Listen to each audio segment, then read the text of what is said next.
जरा सुनिएगा। IMF ने पाकिस्तान का फूड इमरजेंसी का मौक़िफ़ मुस्तरद कर दिया। My God! IMF की जानिब से ये एतराज़ किया गया है। चीनी दरामद करने पर टैक्स छूट दी गई थी, जिस पर IMF को एतराज़ था। चीनी की दरामद पर टैक्स छूट और सब्सिडी देने पर तहफ़्फ़ुज़ात का इजहार करते हुए इसे मुआहदे की खुली खिलाफ वर्जी करार दिया। IMF का कहना है चीनी की दरामद पर टैक्स छूट जैसे इक़दाम से $7 अरब कर्ज प्रोग्राम मुतासिर होने का खदशा हो सकता है।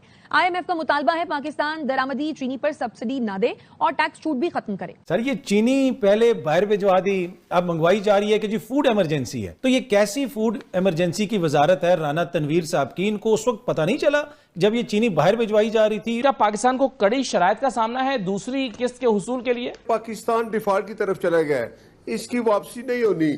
ठीक है, system is finished, state has finished. इंशाल्लाह ताला ये गरक होंगे सारे। किस चीज में बेहतरी आई है? किसी अवाम के एक चीज में तरक्की आई है कि गुर्बत 10% बढ़ गई है। पहले 35 पे थी, अब 45 पे हो गई है।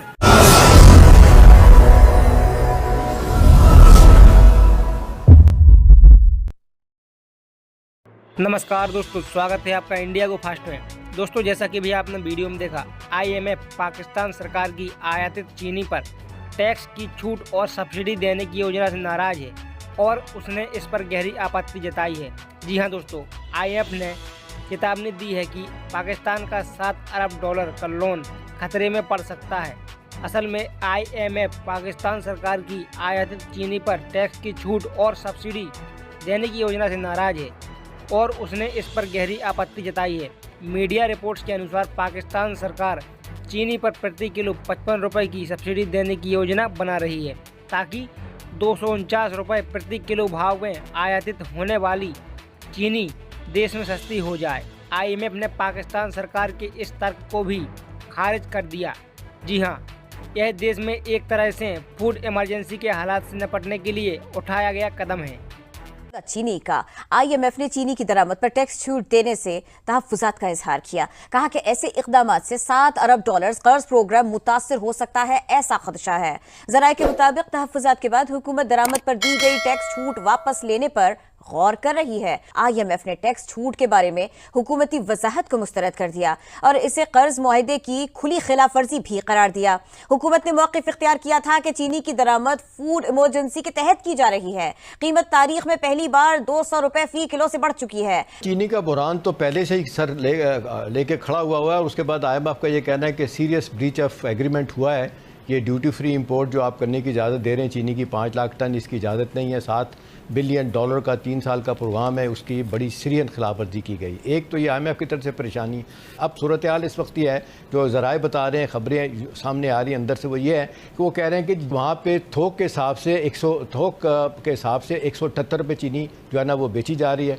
200 रुपये इस वक्त रेट मुकर्रर इस वक्त है जो ऑल टाइम हाई है। 60 रुपये हमने देखा कि पिछले चंद दिनों में हमने देखा कीमत एक साल में बढ़ी है चीनी की। और इत्तलात ये हैं कि अरबों रुपए की दिहाड़ियाँ लगाई गई हैं। इसमें एक बहुत बड़ा फ्रॉड जो एक और सामने आया हमना कि वो 23,50,000 टन चीनी जो है ना वो एक्सपोर्ट की गई अपना अफ़गानिस्तान को। तालिबान गवर्नमेंट कहती है कि हमें तो सिर्फ 15 लाख टन चीनी मिली है। स्टॉक में 7 लाख चीनी जो एक्सपोर्ट की गई है उसका हमने कोई रिकॉर्ड ही नहीं है। अब देखिए, इस सारी सूरत हाल को सामने देखते हुए आप तो चीनी का बुरान बढ़ता नज़र आ रहा है। इस टाइम लोग जो है वो चीनी की वजह से बड़े परेशान हैं। चीनी के रेट जो हैं वो 205 रुपये कुछ इस तरह से चीनी बिक रही है। चीनी जब बाहर उन्होंने एक्सपोर्ट कर दी तो अब कैसी होगी? अब जब बाहर से मंगवाएंगे तो फिर वो महंगी होगी। सस्ते दामों बेचकर और महंगे दामों हाँ जी, तो ये ना गरीबों को मारना और कुछ भी नहीं करना। अल्लाह खैर करे, बस आप इन्हें बस कहेंगे ठीक रहें। नहीं, वैसे क्यों ऐसा है कि गंदम सस्ती हो? अरे भाई, इन्हें पहले इन सारी जितने भी मिले हैं इनकी अपनी हैं। शुगर मिले किसकी हैं? आपकी हैं, मेरी हैं? नहीं, इन सियासतदानों की हैं, इन हुक्मरानों की हैं। जब इन्होंने बाहर भेज दी है, महंगी हो गई है। महंगाई ने लोगों को अदमुआ कर दिया है। कितना आप इस चीज से इख्तिलाफ करेंगे या इत्तेफाक करेंगे?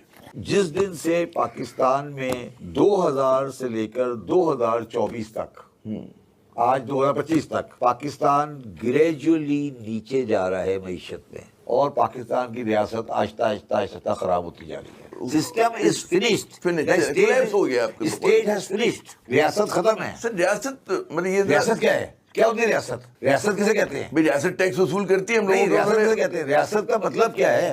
रियासत का मतलब यही था कि वो बताया कि ये इतनी डिमांड है। रियासत किधर है? रियासत है किधर? किधर है वो भाई रियासत? मुझे तो हर जगह रियासत नजर आती है। नहीं, वो रियासत नहीं है। मुझसे रियासत जो है मैं काम रियासत नहीं है, वो चंगेज खानी है जो भी है, मतलब रियासत ही के नाम पे हो रहा रियासत नहीं है, रियासत के नाम पे हो रहा है ना नहीं नहीं सर, रियासत के नाम पे नहीं हो रहा, बादशाह के नाम पे हो रहा है। तो ठीक है, फिर fair enough, आप चला ले फिर ये मुल्क, फिर चला ले मुल्क, ऐसे ही चलेगा। यही है ना आपकी मुस्तकबिल की क़यादत, तो यही है ना मुस्तकबिल की बना दी गई है, थोप दी गई है हमारे ऊपर। आपने कोई किसी ने नहीं थोपी, थोप दी है सर, मतलब किसी ने नहीं थोपी, किसी ने नहीं थोपी। ये आपकी, और मैं आपको नहीं कह रहा, कर्मों का फल मैं है हमारे। आपको नहीं कह रहा, मैं आपकी जात को नहीं कह रहा।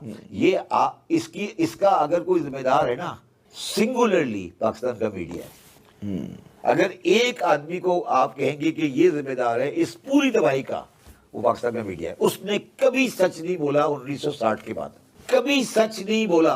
कोई एक तो सच बोल दे, एक लफ्ज तो बोल दे। 24 चैनल खड़े चल रहे हैं, एक लफ्ज तो बोल दे सच। अगर मैं अब ये समझता हूँ इनको ये सच बोलने की बात नहीं है, इनको पता ही नहीं कि सच क्या होता है।